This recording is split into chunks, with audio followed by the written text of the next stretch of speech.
নমস্কার বন্ধুরা, আমার চ্যানেল অনুরাধুনীতে সকলকে স্বাগত জানাই। আশা করি সবাই সুস্থ আছেন। আজ আমি তৈরি করব সয়াবিনের পকোড়া।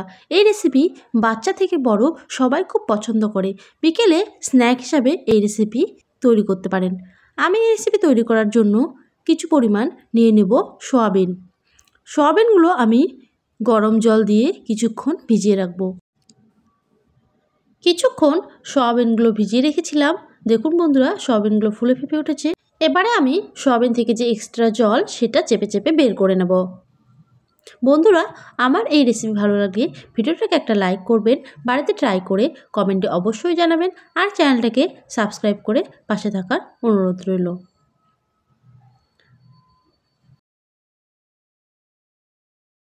সয়াবিনগুলো আমি আরেকবার জল পাল্টিয়ে ধুয়ে নেব।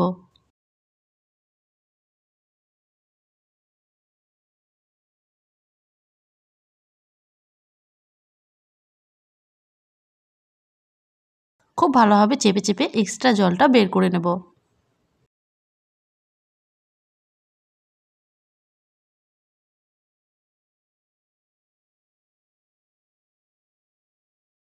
দিয়ে দেব 2 চামচ বেসন,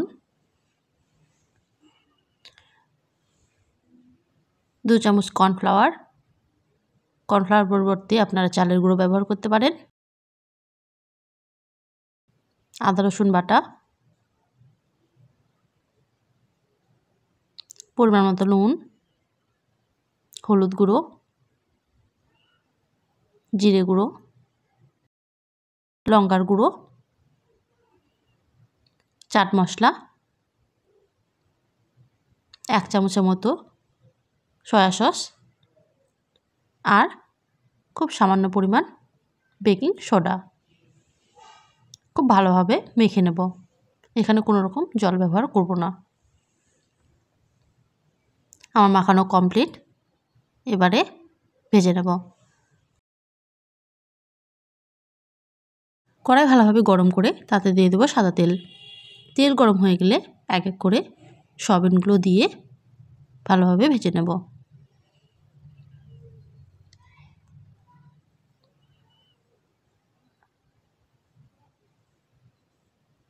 গ্যাসের আঁচ হাইয়ে রেখে ভেজে নেব। সয়াবিন পকোড়াটা খুব সুন্দর ক্রিস্পি করে ভেজে নেব।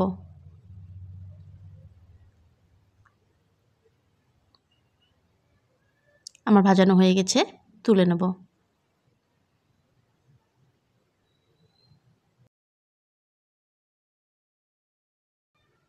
বন্ধুরা, এই রেসিপিটা খুব সহজেই তৈরি করতে পারেন। বাচ্চারা খুবই পছন্দ করবে।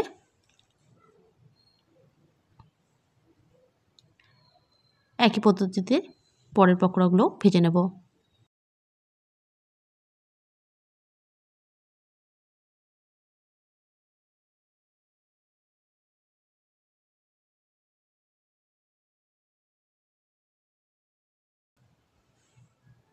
সমস্ত পকোড়া ভাজানো হয়ে গেছে, তুলে নেব।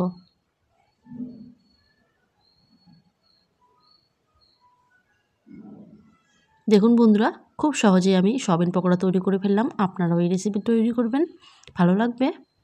আজ তাহলে এই পর্যন্তই। আবারও ফিরে আসবো কোনো রেসিপি নিয়ে। ভালো থাকবেন, সুস্থ থাকবেন। ধন্যবাদ।